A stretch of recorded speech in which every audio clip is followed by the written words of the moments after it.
This week, a group of lawmakers in our state legislature is going to try to override Governor Josh Stein's veto of the big corporate lobby's single biggest legislative priority of the year, and no one's heard anything about it. Now, you probably know, or you might guess, that the big corporate business lobby has enormous power in our state legislature. They spend millions of dollars every year on campaign contributions and dark money political ads and lobbying, and for all that money, they can get pretty much any bill they want written and proposed and probably passed in our legislature by obedient lawmakers who are bought and paid for. And right now, the only thing standing between North Carolina's big corporate business lobby and anything they want is Governor Josh Stein. The single biggest priority of the big corporate lobby in Raleigh this year is a thing called the REINS Act. And this gets a little complicated, but stick with me.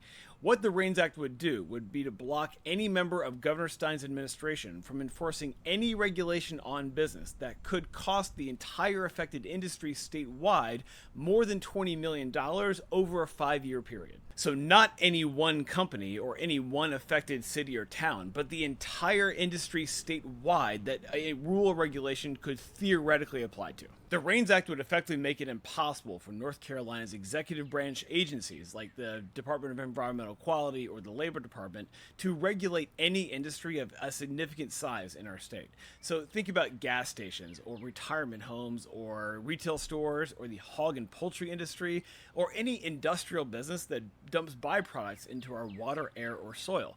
They would all basically be untouchable by state regulators. Instead, the REINS Act would require that any such rule or regulation would have to be approved and passed by our state legislature, which means the very same lawmakers who big business has bought. So this is a terrible piece of legislation, but we haven't even gotten to the best part. The REINS Act wasn't even written in North Carolina. It actually comes from ALEC, the American Legislative Exchange Council, which is this big national group that brings together big corporate sponsors and Republican lawmakers who can cooperate on writing bills together and then export them to states all over the country.